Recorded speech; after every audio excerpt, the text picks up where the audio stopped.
G'day time, my Fuzzyites. Welcome back to Animal Crossing Day 349. Before we begin, I did a thing again, as I always do. I went out shopping for Christmas, you know. Don't forget to Christmas or holiday, yeah. I shop for Christmas. I celebrate Christmas. Because, you know, Christmas or the holidays, Hanukkah, Kwanzaa, anything else is coming up soon. Reminder, the holidays are coming up soon. Get your white elephant gift. Not sponsored, if that is a thing. I don't know. Make sure you get all your things together. You got the present for your people. Anyways, went out to get a gift. Failed miserably. But another thing I wanted to do is, you'll remember, if you watch my videos, you'll remember a while ago I picked up the SS Tricky. So I'm like, because every year I like to do, for Christmas, I like to do a point-and-click adventure, which I have 4 left. And at least one skateboarding game, because there's a lot of snowboarding. There's a lot of snowboarding games out there, and there's a lot of Christmas point-and-click adventures out there, which is why I like to do a point-and-click adventure and a snowboarding game, because there's tons of them. So it's kind of like every year I do one of each. So as I say, went out, saw this, bought it, got it home, and I'm like, oh cool, I got SS Tricky, I can play this year. But me with my channel, I'm also like, I like to play from the earliest point of a series to the newest. And after getting this, I was like, I should check if there's any more games. And sure enough, not YouTube, there is. I am just missing the SSX 2012, I think, is the only other one I'm missing. But I was lucky enough to find SSX, the original, the one that started it all. So we will be playing this year. Look forward to that. That'll be fun. And then the second game I've already had, SS Tricky. You know it, you love it. It is there. Resist gravity and whatnot. Beyond that, we have SSX 3, which, believe it or not, is the 3rd game in the series. Followed by SSX 2 on Tour. And I have not played any of these games. I may have heard of them a bit, but never played them.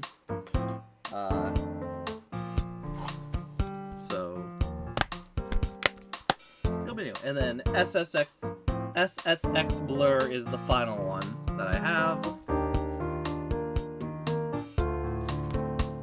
So yeah, how many is that? 2, 4, 5 snowboard games. I'll have to get the other one, so 6 snowboarding games. Which I also went out. I also tried to find 1080 Avalanche, which is a sequel to 1080 Snowboarding, the game I played last year. Check it out on my channel. We played through 1080 Snowboarding for N64. I played the Switch version. Thank goodness I did, because that game is a challenge. Yeah. But beyond that, I also was able to find the Capcom Collecting Fighters, with 10 games in one.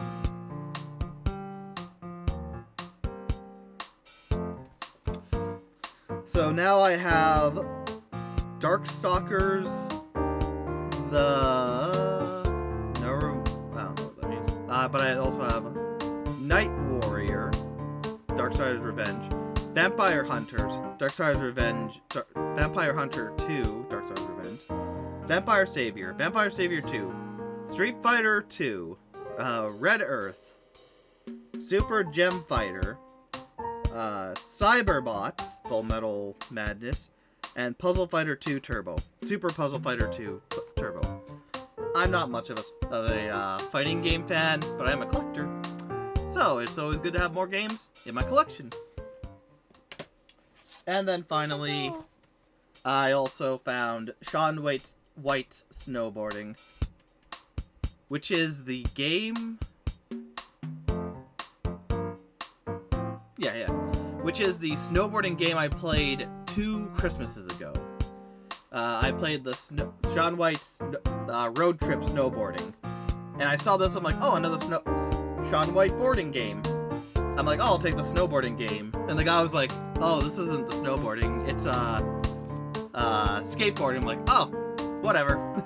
Get it for the collection. So I have this I'll do randomly at some point. So yeah, Transform Your World. So there you go. More games in the series. We have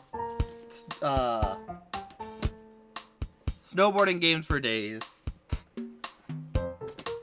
So look forward to after the Grinch playing SS Tricky. But either way, with that done, we're back to the game. Nintendo. And the long, long night of gyroid hunting.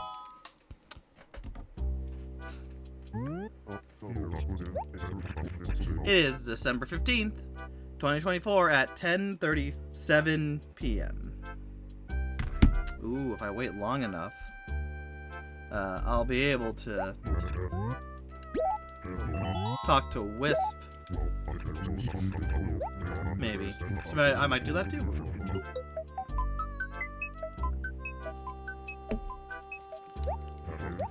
Thank you for waiting, somebody. Pink Fuzzy. Oh, good. It's snowing here, so I don't have to worry about the snow. Every place is unknown. So I'll have to go talk to Copper in every place.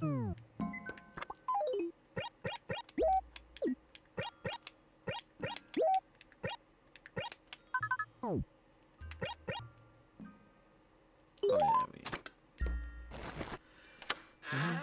yeah, so yeah. I also tried to look out for snowboarding kids, because like I've said before, that's another game that they had mentioned. Okay, I can just sell that. That's another game people have mentioned before when they're like, oh, I'm looking into snowboarding game. People have been like, oh, Snowboard Kids 1 and 2. So that's something I'll have to look into, and see if I can find it. Excuse me.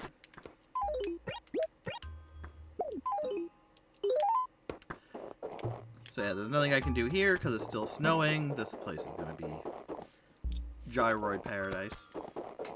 The store is closed, so I don't have to worry about that. If we're here after 12, I'll go around looking to help Wisp. So we might have an extra long episode. Any goings on? No. No! No!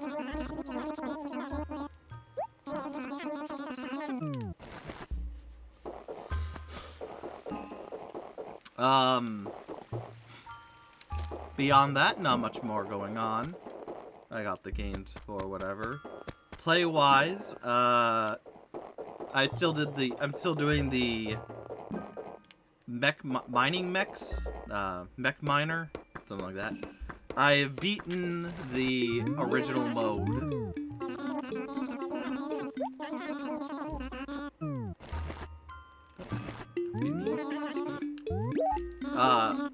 I beat the first story, where you just dig down, and then at the end of it, it's like, oh, here's what's going on. The game's interesting because it has a New Game Plus feature, where when you get all the way down to the bottom, you get a, like, you know, the generic, oh, here's a token. You get this thing that when you restart, it gives you better stuff, which in this case, it gives you 25%, plus 25% to your passive income, as well as your max item capacity is increased by 1. So originally, like, you have 5 bombs. You can now carry 6 bombs in any other item like that. They also give you 1 free up. Each one gives you 1 free upgrade to every single mech. That helps. The thing about the game, I like it. I beat it. I went through it twice. I've gone all to the way to the bottom for reasons. And the one thing about the game, really good, really well done. I like games like this.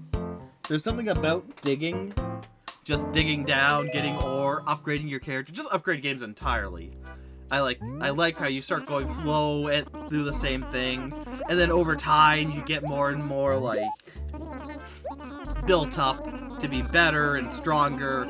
So when you're going out to these places that you've gone to before, you can do things better. Okay, we can dig here. Dig. But anyways, another good game that I have is SteamWorld Dig 1 and 2, both fantastic games.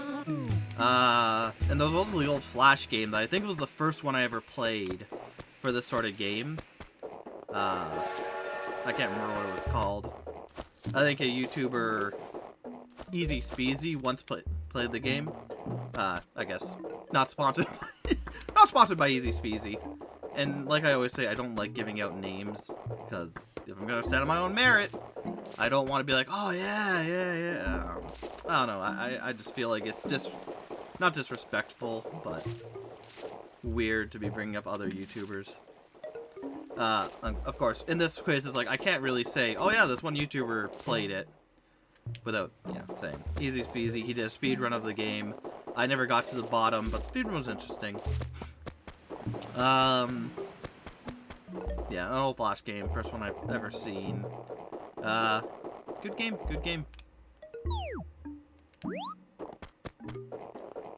But yeah, and then the game's simple.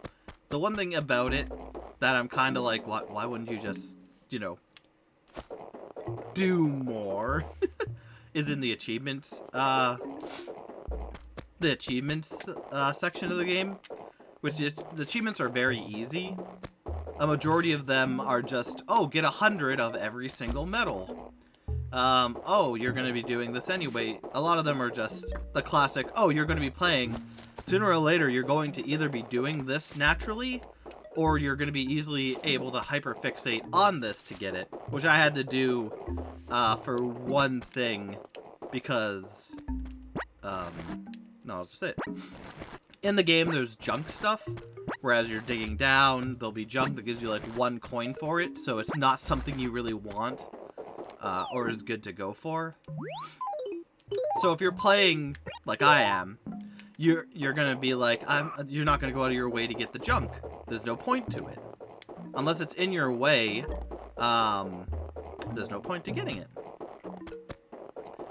But besides that, everything else is like, just play the game and you'll get it. Just dig a lot of blocks and whatnot. Like I said, you have to dig up 100 different blocks of 100 of each ore type or thing type that you can dig up and sell.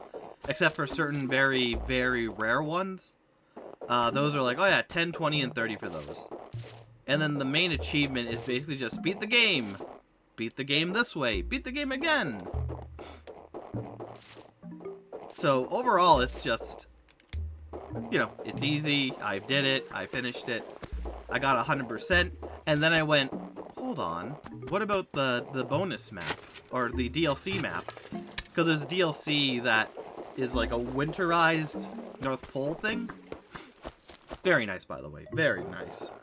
Where all the characters change outfits. You have your what would it be? The mechs all change. No. And whatnot. So you get new mechs that look cool and whatnot. All the ores have changed to different ores completely. So like it's basically, in essence, it is just a reskin of the game. And then the story, like, you're digging down, so it's basically the same thing of, dig down here, dig down here. Now there's this thing going on. So it is kind of different, but really it's kind of just like a reskin. Not bad. I don't think the DLC costs much. But the other thing is, like, there's no achievements for the DLC that you need. Heck, even a lot of what you get, besides the trash, there's no, besides trash, there's no other ore from the main game to go into the DLC. So it's like, you know, what's the point? The only reason to play the DLC is if you're curious of the story, which is slightly different right now. We'll see if it continues that way, or if it goes into like, oh, it's basically the same plot as the first, the main game. But it's just weird how the game's DLC has no achievements for it. Not a bad thing, mind you. Maybe even better, that way you just focus on playing. But the other thing with the game is, like, it's not like the game is any harder. If anything, it's kind of easier because now there are pockets of ore together, where you'll get like 5 to 7, 10 ore in one place for easy digging. So it's even easier in that regard. So you can get all your ore quicker and upgrades and whatnot. Overall, the game's good. Again, just weird. 100% of the game, I don't need to go through the DLC, but I want to for the story, which is fine. It's there.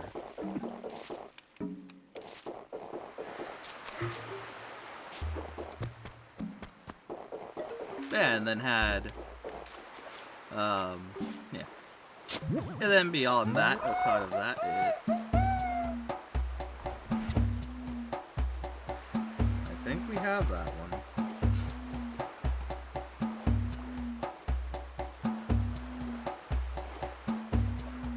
Yeah, we need the Mega Quazoid. Did you say you were at... Why does the clock on this... No. Okay, no, it is 11:49.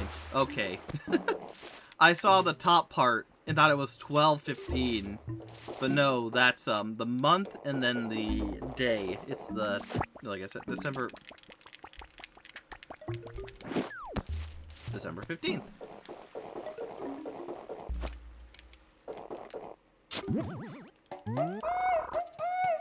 Nebula, I don't think we need that. No, the only standalones we need are Garloid and Rustoid.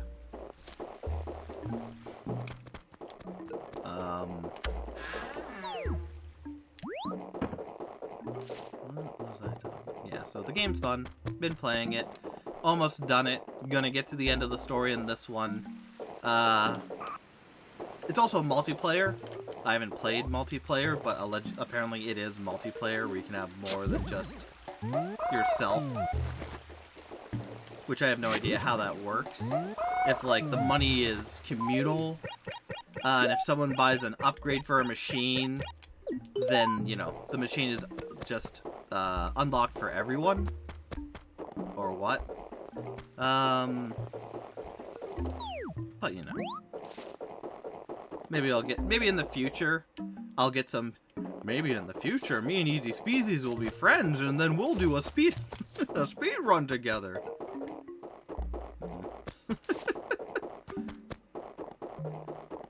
I have nowhere to go for that, because it's like, oh, that'd be cool. I like Easy Speezy. He's a fun guy. I like the speed running stuff.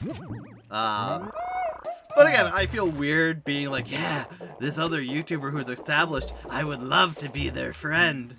Makes me feel creepy. You're like, no, and also, again, the reason I don't really bring up other people is I don't want to feel like I'm like, hey, notice me, Mr. Speezy, notice me. Because it's like, no, I have my own merits. I don't need anyone to be like, oh yeah, this guy is amazing. I need to work on my stuff. But anyways, terrible jokes. It's like, no one tell Easy Speezy, please. Please don't. I don't need... Huh? Oh, the ball went in the river.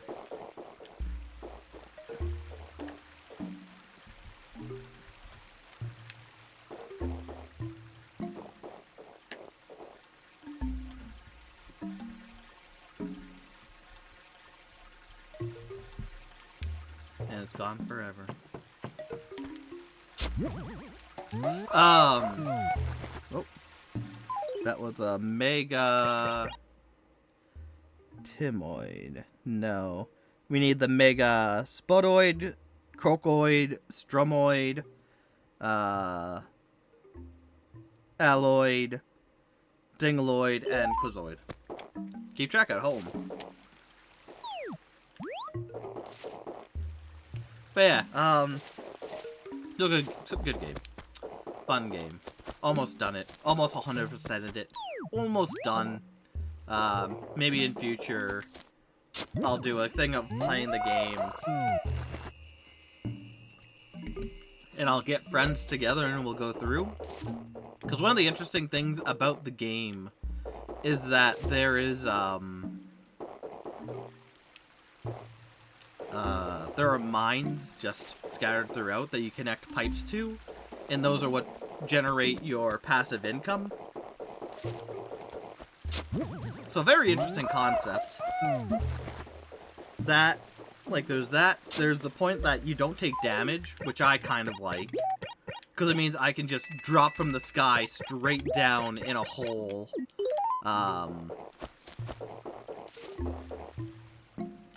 And then just leave it as I supersonic escalate speed all the way down to the bottom.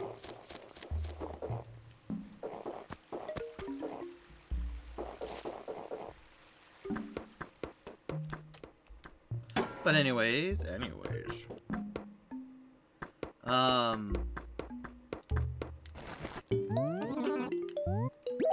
Yep, I'm ready to go.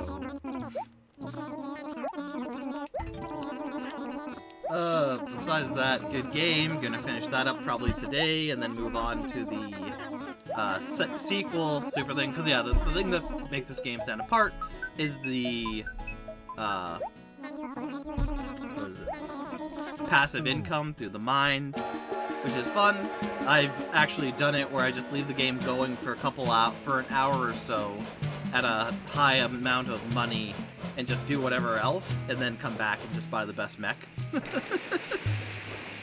It's been the best way to generate the most money quickly, or the money you need quickly. There's dirt every time, which is infuriating. Whenever you dig, you also collect the dirt, which makes sense, but I don't like it. Because you have to, like, either you have to leave because you have enough alloy, or you have to leave because you have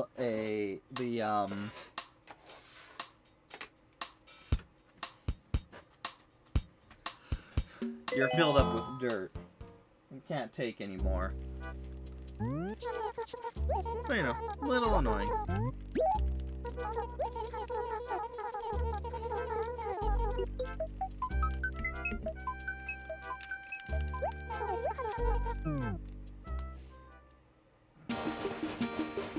snowing here.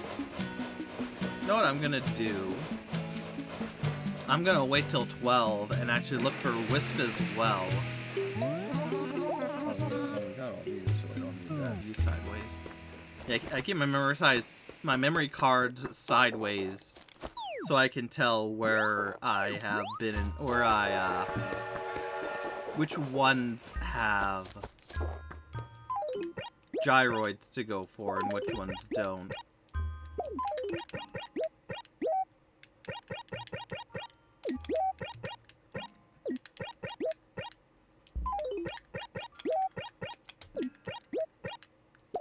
But yeah, so the game's good, going through it. I've also been able to watch some more movies to get my collection down a bit.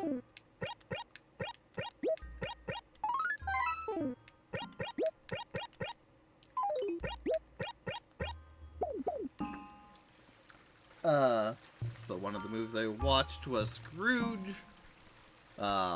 with Albert Finley. Is that who the Scrooge man is? Yeah. And it's a musical. So, you know, played that, watched that one. It was pretty good. Enjoyable for what it is. I like the Christmas carols and seeing the differences in them and whatnot. Had some interesting scenes. Actually, it's kind of weird because sometimes it would do something and it's like I'm like, oh, why aren't you focusing? No, never really like, oh, focus on this more. It's more of a, oh, you're really going to like glance over this, aren't you? Or no, they never did. Maybe they did that. But one of the things were like, oh, you're really gonna focus on this particular part and whatnot. And I haven't seen all the what was it? A Christmas Carol movies and whatnot, or inspired by Christmas Carol, or whatever the original thing is called. Ooh, December 17th, we have Gracie.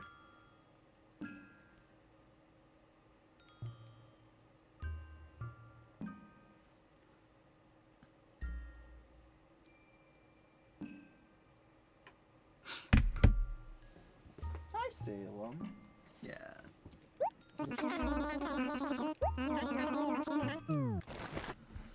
Okay. Yeah, it's also a musical, which was fine. There's a lot of the musical, the songs I didn't really care for. There's like one or two I'm like, okay, this is pretty good. Neat enough.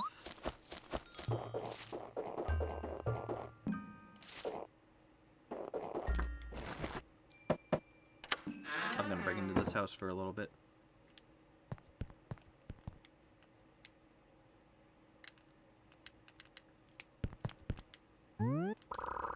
There's no music in it. Like one more minute. By gosh, by golly. Oh. So yeah, if you leave your house... Well. That was unexpected.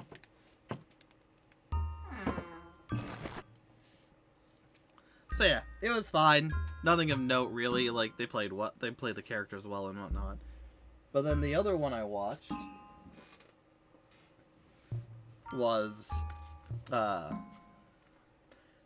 Saturday Night Fever, which is one of those. Growing up, it was always one of those movies that you always hear about from people talk to from time to time. Like, oh, this movie was groundbreaking. It was really good.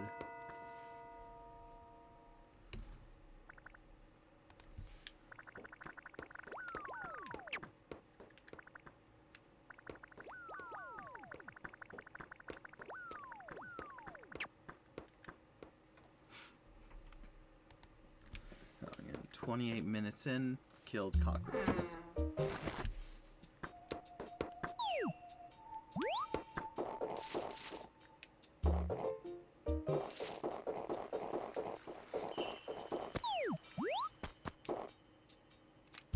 But yeah, so... Oh, jeez. 8 things here.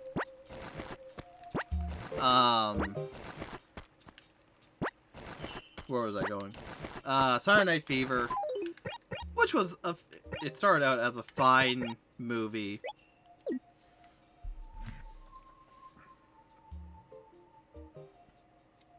You know, watching through it. Oh, that's where I was. Sorry, give me a second. There's clothing. Snappy is not part of it. Okay. But it's one of those movies growing up where I'd always hear like, oh, Saturday Night Fever and whatnot. It's a movie people talked about.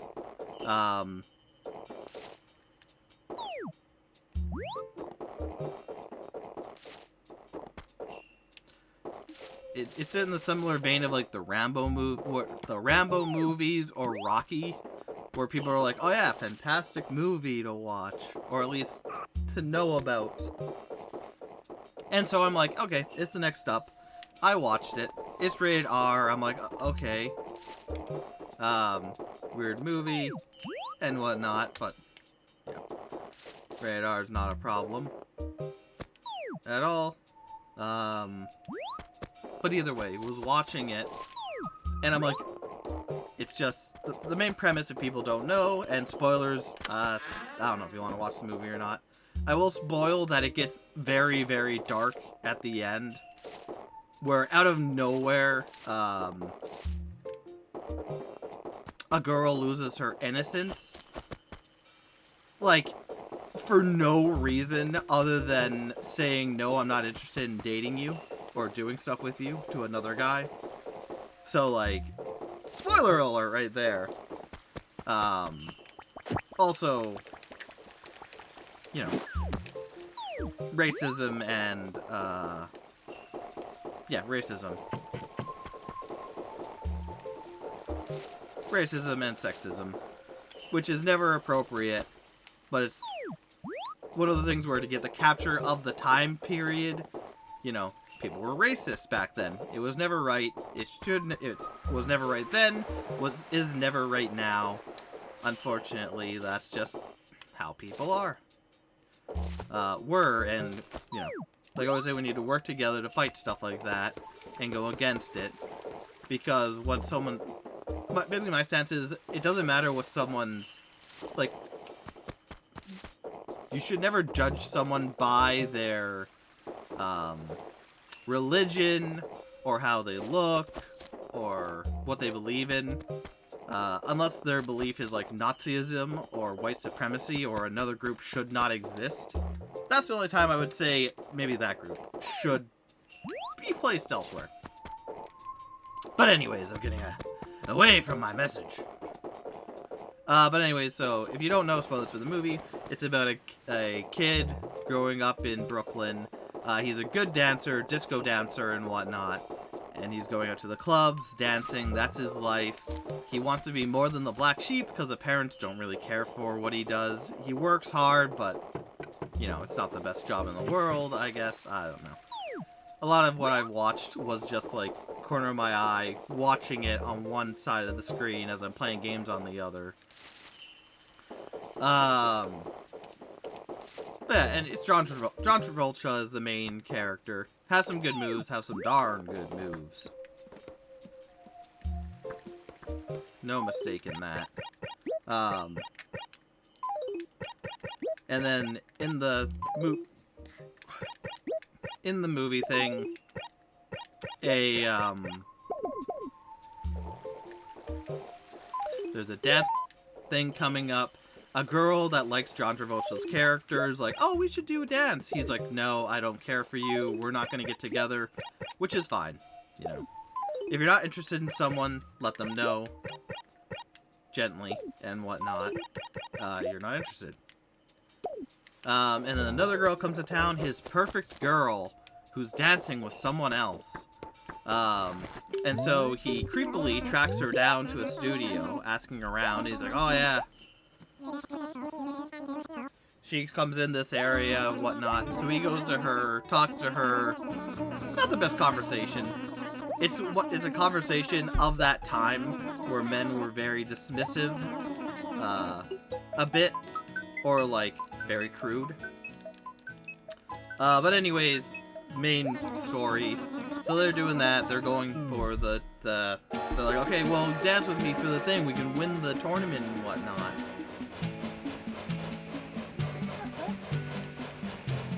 Anyway, so the whole thing is ramping up to that. It's all just like a slice of life type of story of a man just committed to that. His friends are kind of are very much assholes who do weird and bizarre things in public to just disturb the peace. You know, your normal. They're like 20, I guess. So just the normal, like if you think of stereotypical teenage behavior, that's kind of their group. Doing dangerous things, stupid things, and whatnot. Anyways, Anyways, they're going through the yada yada yada. he doesn't want to be with the one girl, he wants to be with the other girl. He finds out that she was living with another guy who's... They're not together. I don't think she ever really confirms what goes on. But you can tell she's had a bad life and had to do things she's not proud of to get where she is. Maybe I'm taking things out of context. But at the end, they go to the, they're training and whatnot. They get to the disco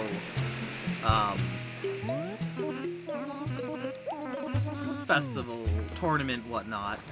And they go up and they do their dance. They're pretty good and whatnot.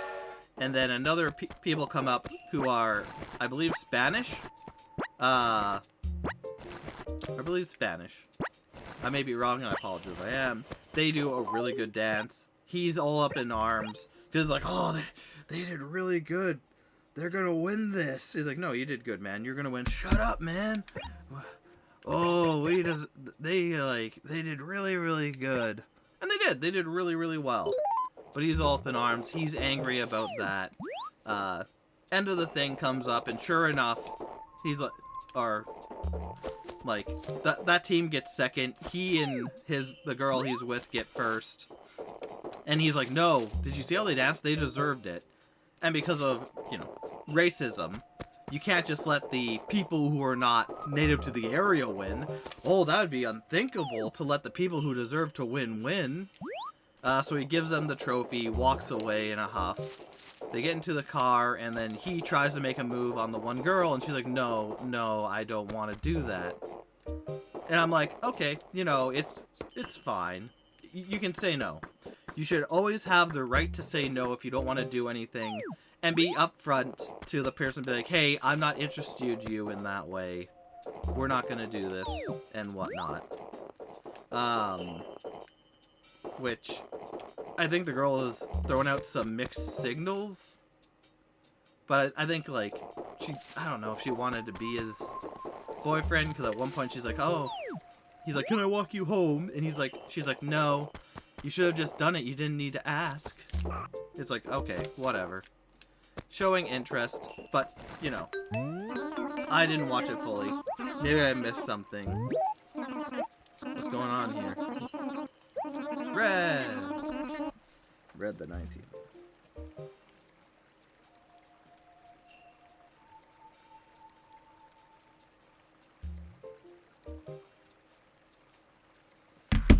But anyway, so he tries to score with her. She says, no, I'm not doing that.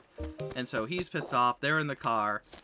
And then, out of almost nowhere, like, either I missed something, or it just took a turn or whatnot. But then, sure enough, I'm watching. I'm like, okay, he's in the front with the two friends. She's in the back. The one guy's with... Oh. And sure enough, the one friend is there taking her innocence. And I'm like, what the fuck? Like... Why? Like, she said no to you. But, like, believe it or not, if someone says no to you, that does not give you your right to give her to your friends to do whatever. And so I'm just like, where did this come from? Like, to steal someone's innocence. Like, that's one of the worst things you could do to someone. So the one guy goes, then he switches places with another person who starts going. And yeah. Other stuff happens, other major plot point happens, but at one point they stop on a bridge, and they're getting out, and instead of this girl running to get a phone to call the cops, just leaving the area, trying to get away, not being by the people who stole her innocence, and whatnot. Which I get it, when stuff happens, it can be very hard for people. I'm not trying to victim blame her. This character in this fictitious story, but it's like very weird and awful. And anyways, stuff happens, and again, instead of her running out and whatnot, trying to get away, she's like right there, and she's standing by, I'm pretty sure, one of the guys who was doing stuff to her, and it's like, what? I don't know. I think the story was fine. And then even at the end, like, John Travolta's character, who I don't think did anything to her, goes to her house to talk. He wants to talk to her. Oh, come on, you can talk to me. And then she even flat out says, why would, like, he gets in, a guy leaves the door open to the front of the apartments. He gets in, knocks on her door. She's like, oh, you're not going to do anything to me if I open the door, are you? He's like, no, I'm not going to do that. He doesn't. But then, like, so they're talking, and she literally says, oh, how could I be here with someone who stole my innocence? And it's like, it's like, the movie even flat out admits it, which is hard not to, but it's like, and then he's like, oh, I just want to be friends with you. And she's like, okay, we can just be friends, you know? And then it ends!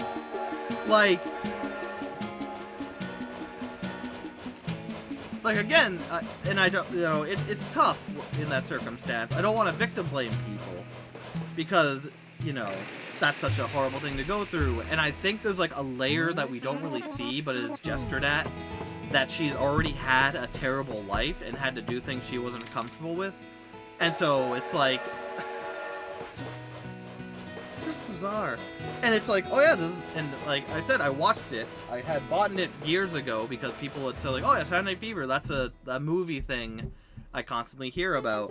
And so I'm like, okay, I'll get it, check it out, see how it is, and whatnot. And it's fine. The dancing was really good.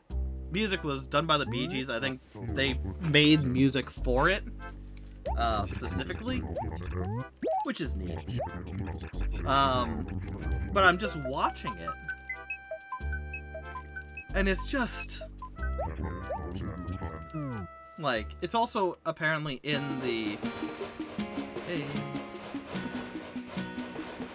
hello newbie, what you doing up this late? Unless it's not 12:12 for you.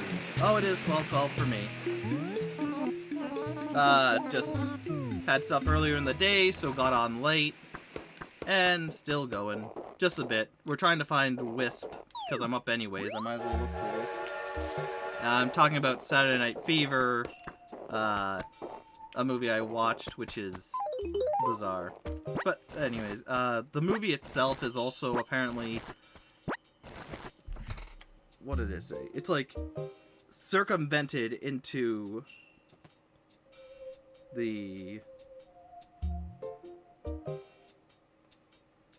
like, Academy of Movies or whatnot.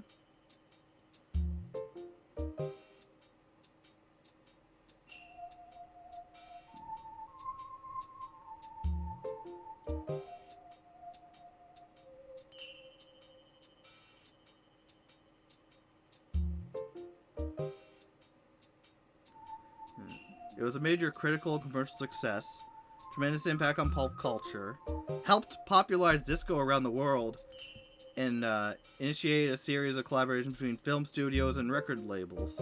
Okay. Okay, so I get why it's like a huge thing, because I think it's one of the first times where, music studios, music labels put a lot of music into a movie and whatnot. So that's understandable. But again, the movie has a scene of someone losing their innocence, and even the story is fine, but it's nothing where I'd say like, oh yeah, the plot of Saturday Night Fever, ooh, that's something to watch over and over and over again. Like, it's interesting, but it's like slice of life, you know? And then again, it almost ends with a guy's friends taking the innocence of another girl who he's been trying to get with for the whole film, and ends right with her admitting, yeah, I know you're one of the people who tried, or he didn't. I don't know if he actually took her innocence or if it was just her friends or whatnot. But it's just bizarre. And then to look that up and be like, oh yeah, it was a cultural milestone. A movie about that that just so happens to have guys taking a girl's innocence for zero reason, which either way, no reason would be good. But it just comes out of nowhere. It would be like watching, I don't know what even to say. It'd be like watching Inside Out, and then out of nowhere, there's just a striptease scene. Like, okay, how does this help the plot? How does this progress the plot? As amazing as... as amazing as that would be, how does this help anything? So it's just bizarre. And again, like, right away I'm thinking, this was a movie that was, like, in pop culture. It's been referenced a few times. That's why I got it. And it's just, like, it's acted really well and whatnot. It's just one movie where I'm like, I don't see, besides, like, the good dancing and the music being made specifically for for the movie. I'm pretty sure all the music in the movie was specifically made for the movie, which is amazing. Besides that, I don't really know. Oh, hey. Oh, can I ask you something?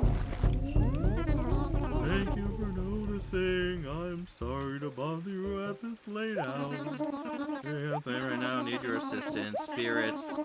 If you don't get him, I'll be fine. Yell for nothing. So I actually have to be very close to him. Okay, I need to get the net. But yeah, anyways, just thought I'd share, as I usually do on these Animal Crossing games, about what I watched or played, because what else am I going to do with my time here?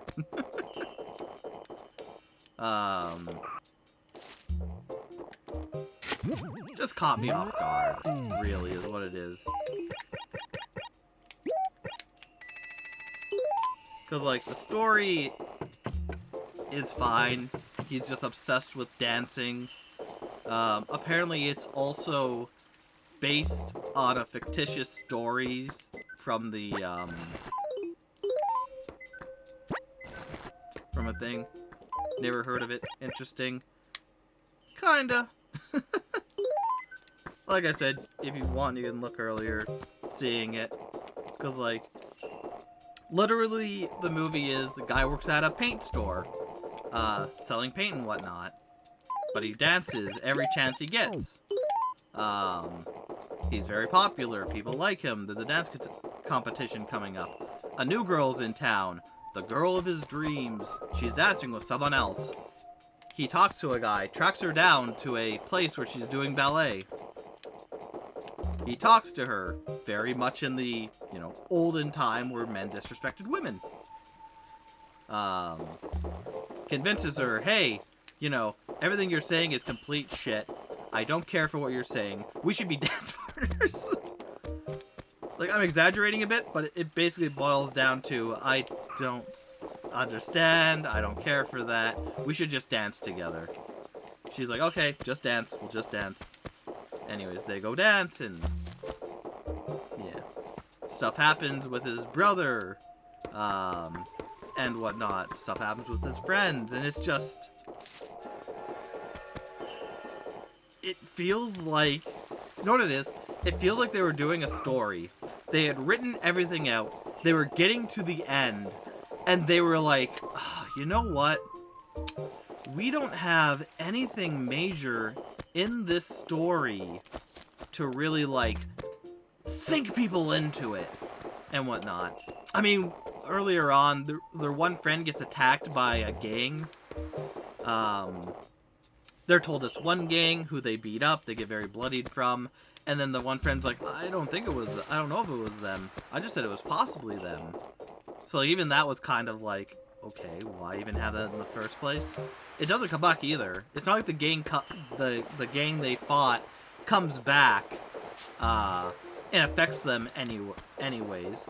So it just feels like that, along with other moments, are just like, we need something to make this more interesting. And it's what it is.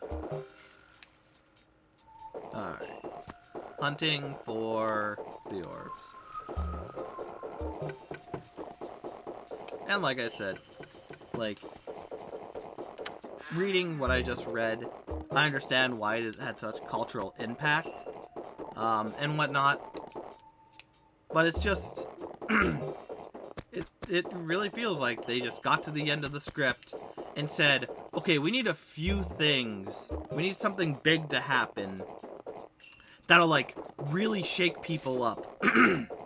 And someone was like, we'll make the people take the one girl's innocence. And they were like, brilliant! Little dark. Oh, little dark and depressing. So we need something else on top of that. We need something more now in order to, like, counteract that. And someone else was like, this big plot point that kind of just happens. That's, like, I understand why it happened. It had been something that had been, like, all throughout the movie, something's been going on. And it's like, well, yeah, it happened because of that. It was like, yes! Because this big plot point that shatters the people's perceivings will take everyone's mind off of the loss of innocence. And again, like, it looks good, the music is good, it's the Bee Gees.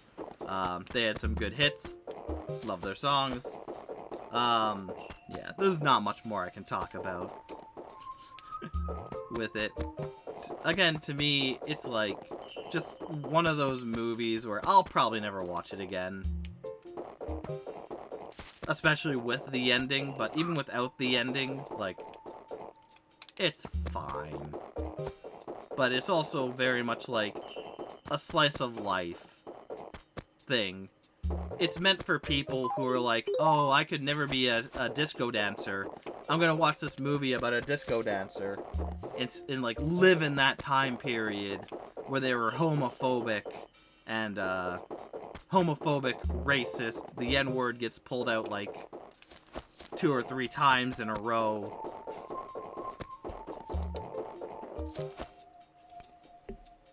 And whatnot. Anyways, moving on. What else can I talk about? What else is there to talk about?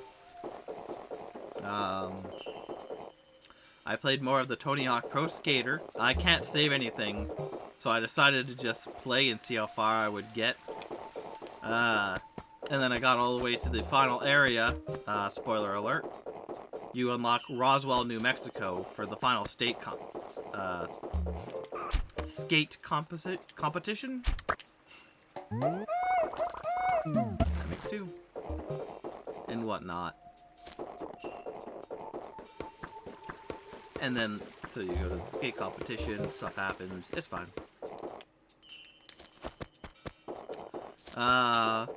Played it for a bit, and then was just like, yeah, no, I'm done. I got almost everything done in a good amount of time, a couple hours. And then I went back to the mech game, which was in the background the whole time. Because I had to get that money to get the $1 million mech.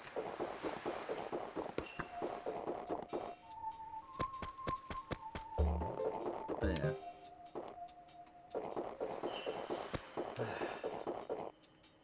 Besides that...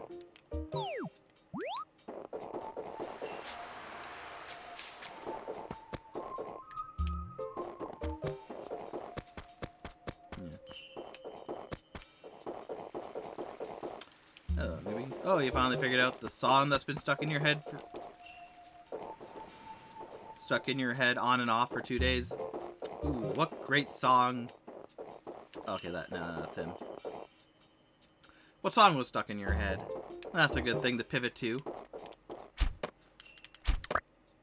And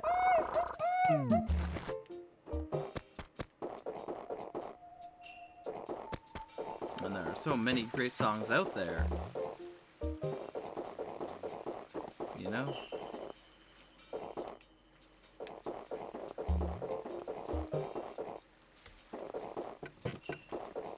I say hello.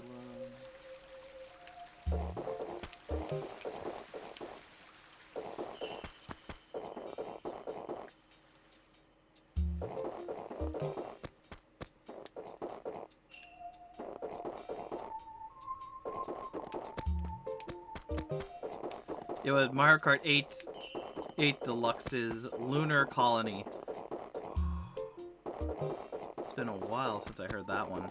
I thought it was Rainbow Road at first. Yeah. Dang, it's been a long time since I heard that one. I can't remember how it goes. I'll have to get I'll have to get it stuck in my head next.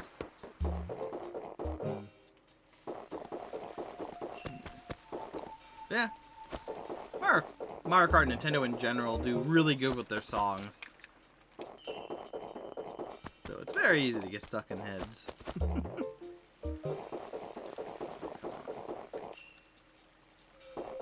Either I need one more or I need two more. Probably two more. It's probably 5, not 4.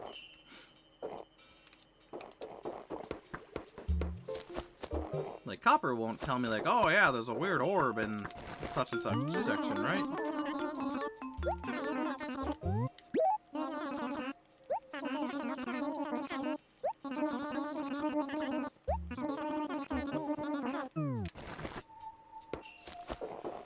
Nope, just Joanne. Oof.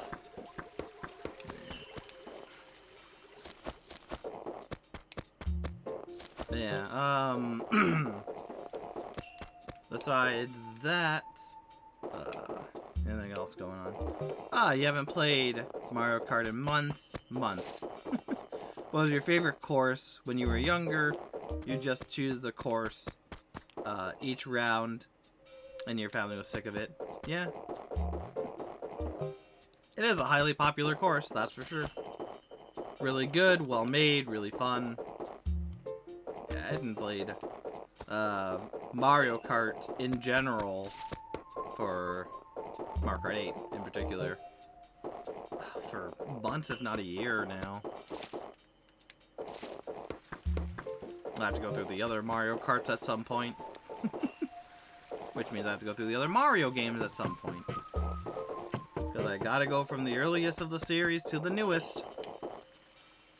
The fun thing is trying to find all the old Nintendo shows, like Mario Satarscapades, or whatever the heck it was called. There's a throwback to a show I didn't even know existed, and I'm sure a lot of other people don't either. Because a lot of it's on the archive.com, but it's not complete. So that's fun. Your favorite one is Mario Kart Super Circus for the Game Boy Advance. Ever played it? Yes, I've played a bit of it on the Switch Online. I think I played with some friends before. I think I own that too, somewhere in my Game Boy Color, Game Boy Advance collection. But yeah, it was fine. Good for what it was and the limitations. I like how now they're taking a lot of those courses and reimagining them in Mario Kart 8. But it would be nice to go back. I'm always a advocator for having things the way they were just to experience. And then you can compare and contrast. What is my favorite course? My favorite game of the Mario Kart series is Double Dash. It's the one I grew up on. But also, I just love the 2 people in 1 cart mechanic they had. I thought it was really neat. Oh, are you kidding me? It disappeared.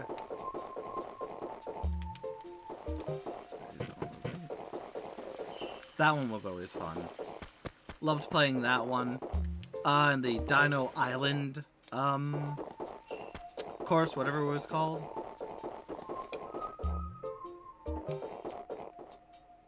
Not played, painted. Oh, sorry, I thought that was a mistype. So I tried to autocorrect in my own mind.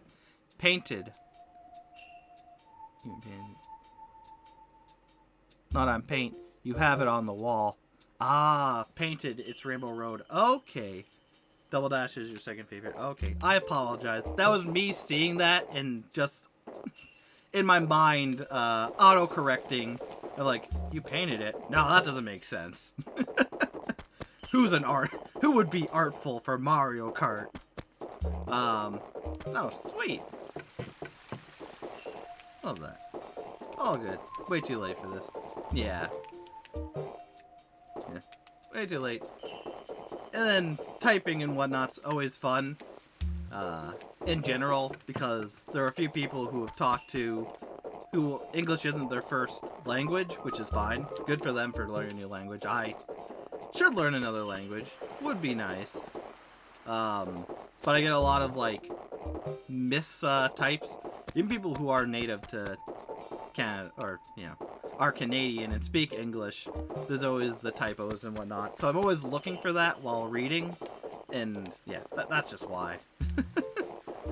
Just me automatically going, oh, that doesn't make sense, when it does make sense in when you paint stuff. Anyways, trying to dig myself out of the hole. Damn it.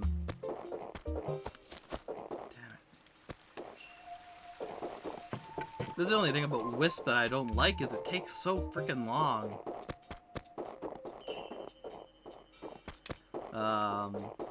Yeah, no, Double Dash I always liked. I liked the 2-car thing. I thought it was a really cool mechanic. Every character had their own special ability, which I understand why nowadays they would take that away, because that could be so overpowered. But I think it worked for Double Dash. It was just fun being able to drive and not have to worry. Like, it was fun being able to just drive and not having to worry about using items on anyone, or being the one just had to like do stuff. Except for it's like, okay, I have a blue shell or a green shell. Okay, now I gotta aim up. And fun fact, the first time I played Double Dash, we had gotten it. It was me, my brother, and I think one other person. We were playing it, and we were going through, having fun, and at one point, I got the blue shell. I'm like, oh, I've never seen this thing before. This is completely new to me. I think we had played the N64 one maybe a bit. We didn't have it, and I don't know many people who had it. But we had the SNES version. Which was a fun version. Or the Super Mario Kart was good. It's just that it also didn't have the blue shell, and also very tough. And I was one of those kids who'd be like, it's too tough, let's move on. But anyways, I got that. I got the blue shell, gotten first, used said blue shell, and watched it go around, go above me. I'm like, oh, is this something that will like defend me from boom? And that's how I learned about the blue shell. Memories. Because, yeah, we were playing the versus mode, and how the versus mode works in that one was, like, either you could only have 2 cars to go into the Grand Prix, so we had to go into normal versus mode, where it was just non-computer players fighting against each other, which is kind of weak. And they've, nowadays you can have it where you have AI and whatnot. The NPCs, that's the word, NPCs. So, like, we just did that. That was fun. You don't like the lack of tracks, though? But quality over quantity, Love, SC, that's Super Circuit. For the 40-hole tracks. Oh, yeah. Yeah, because... I mean, it didn't have that many low, right? Super Circuit only had that many because it was, you have the original tracks. 5 cups of original tracks, I think? No. Was it? And then you also had all the, Super Mario Kart tracks as well, which is really cool, and shows just how far back. What makes it interesting is just how far back Nintendo was thinking about Mario Kart reusing tracks, and bringing tracks back. But yeah, it is. I guess compared to, if you compare track to track, or number of track to number of track, yeah. Super Circuit is, or not Super Circuit, Double Dash is definitely lacking, but it had the best mode in the world of the Crown Cup, where you would fight in all 16 courses randomly, starting with one and ending with, I think it was starting with Mario Circuit, and you'd always start with the Mario Circuit one, and then you would end with Rainbow Road, and I love that. Terrible! Freaking hours! Well, maybe not hours. But, like, you would spend, like, at least an hour or two going through everything. It was fun. Enjoyable. Yeah.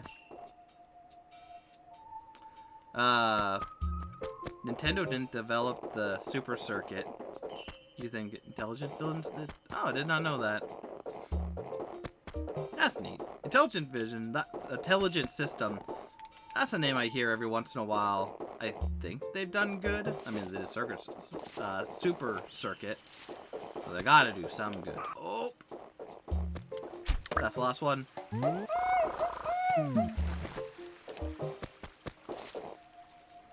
Nah, yay!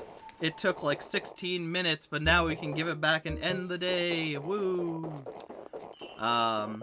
And then, yeah, Super Circuit has the third most tracks in the series. Because Double Dash, I think, that one has the most, right? Not Double Dash.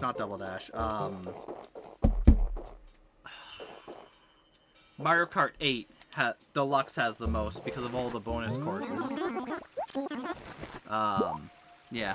Only one not done by Nintendo, and only racing game by Intelligent System. Here they are. I guess you've helped me out so much. Why don't you tell me what kind of reward you'd like? Pluck weeds, plant my house, get me stuff. I understand. Let me see. Thanks for waiting. I'll give you this exotic bed.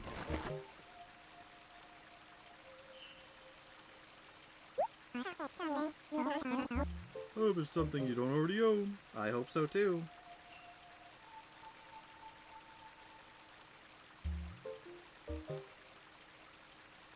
Yay, it is. That's the good thing about Wisp. Unfortunately, it comes out at like midnight. Alrighty. Thank you, Wisp. Have a nice rest. Goodbye.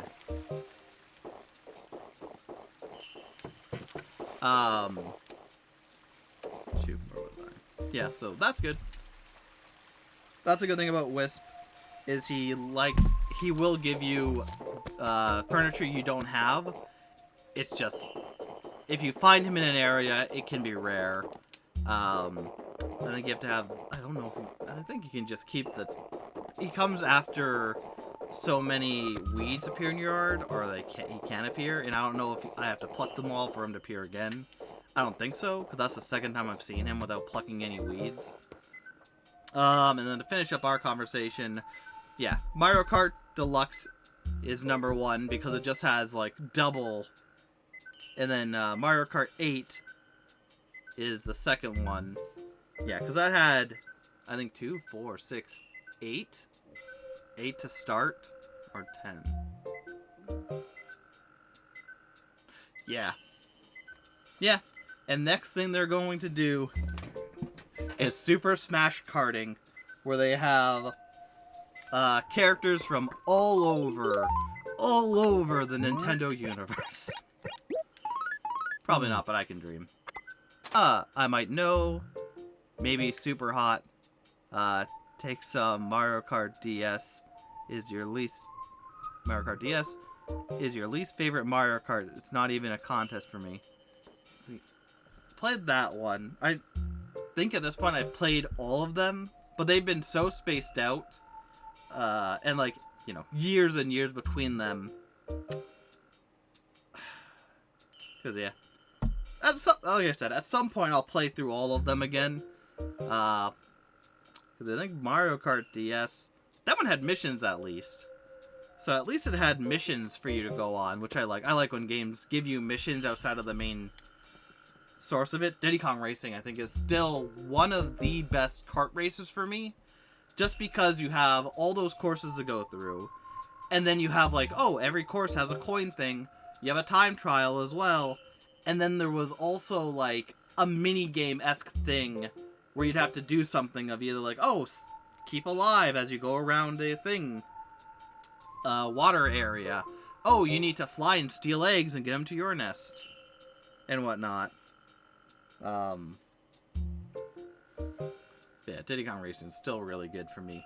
Even Banjo Pilot, not the best. I would like them to remake it, but it still had stuff like the like all the races and then the time trial, which was a beagle. That one course in Gobi's Desert. Don't even get me started. That was fun. You can check that out on my channel, where I've almost played every single Banjo-Kazooie game. It's in a playlist. Alright, one last thing, and then I'm gonna end this. It's just really boring for you, but maybe Mario Kart 7 is worse. Only one you haven't played. Yeah. Yeah, I get that. 7 at least had the... That's when they added in the gliding feature, I believe. So it gives a little more... what would it be? A little more... spectacle to the courses. You can do more when you have more to offer and whatnot. Just like Mario Kart 8 is really good because you can go into the water. You have the gliding areas. There's the anti-gravity sections. There's so much they can do now that it's just like you can do almost anything and people will be like, yep, that's Mario Kart. Yeah, you love the tracks and you've seen long plays and such. Yeah, that's the only other thing with like Nintendo not but you haven't felt it for yourself and you can't say anything about it. Yeah, that's the other thing. And it's a tragic because Nintendo doesn't often now they're re-releasing or re-updating a lot of games, but like back then they still didn't. And even Mario Kart, I doubt we would get anything besides like a Switch port of it for like the Switch Online, but even then I don't know how they would do DS.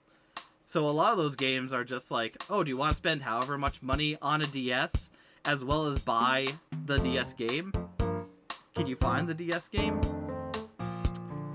Yeah. And then emulating is a whole other thing for the DS and whatnot. I don't agree with emulation, but in certain circumstances, it's like, come on. The game's hard enough to find on its own. Or even to get playing. Which, I mean, it's DS, it's not that old, but, you know, to get a DS, not that bad. To find the game, maybe. I haven't had to look for it. But anyways, I could go on for days and days and hours. But I think it's my time. Thank you, my fellows, for watching. I hope you enjoyed, and I will see you next anytime. Take care.